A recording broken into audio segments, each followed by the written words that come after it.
9h12 en direct sur TV Finance et Boursorama. Nous sommes à présent avec Bernard Pradeclos, trader pour compte propre et formateur en trading. Bonjour Bernard. Bonjour.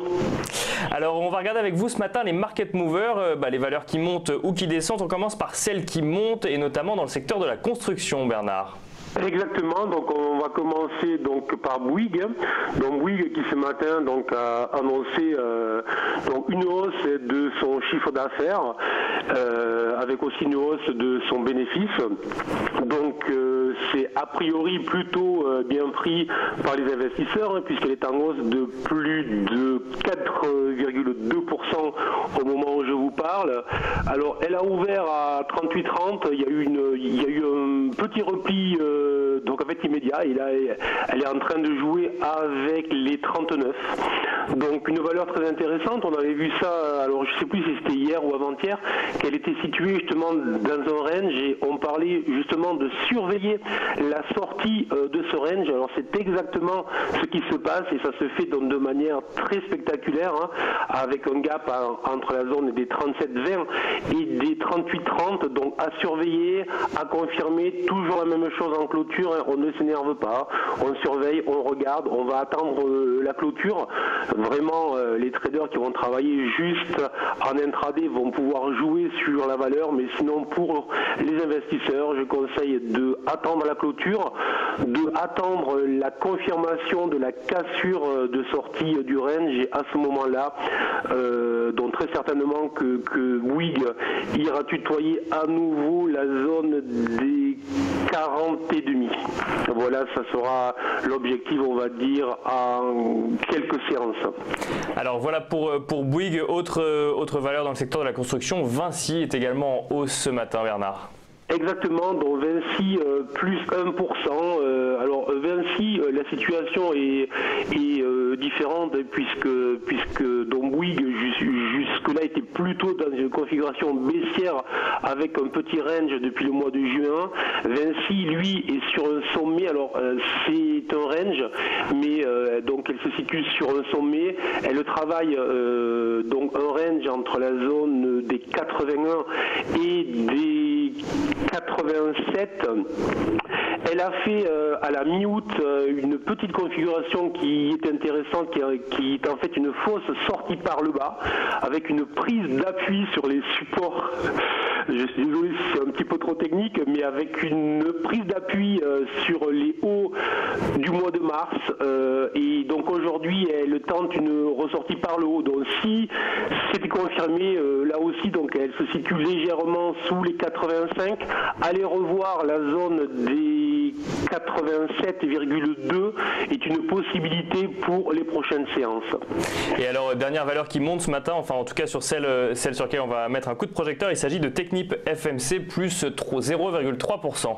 Voilà, donc exactement. Alors là on est sur une valeur qui grimpe, donc on va dire pratiquement par défaut sur un marché qui ce matin donc hésite évidemment, donc plus 0,3, plus 0,27 à l'instant. Alors là donc méfiance plutôt parce que la valeur donc a déclenché en fait il y a 2 séances un gros chandelier de retournement. Ce gros chandelier de retournement en fait, c'est une ouverture. On a poussé dans toute la journée et la fin de journée a été très lourdement vendue par les opérateurs. Donc on va dire que tant que la valeur dont Technip reste bloquée sous les 26,50, plutôt méfiant. Les probabilités qu'elle aille retester les creux du mois d'août à 24 sont plus fortes que celles de revoir les hauts du mois d'août à 28. Donc méfiance, on a là donc en fait une zone clé autour des 26,5 qui est vraiment à surveiller. On se situe juste en dessous ce matin. Voilà. Et juste une anecdote quand même, donc 2 jours après la démission du ministre de l'écologie, vous remarquerez que les valeurs qui sont en tête sont plutôt les valeurs industrielles et pas nécessairement les valeurs que l'on mettrait dans un portefeuille très écologique. Voilà. Alors on va regarder rapidement les plus fortes baisses. Il est 9h17. La plus forte baisse ce matin, c'est donc Pernod Ricard, Bernard.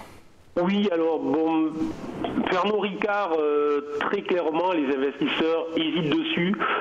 Donc hier, une ouverture en forte baisse, retour, donc puisqu'elle a ouvert aux environs des 135, pour aller clôturer en fin de journée autour de 138, donc pour annuler complètement sa baisse.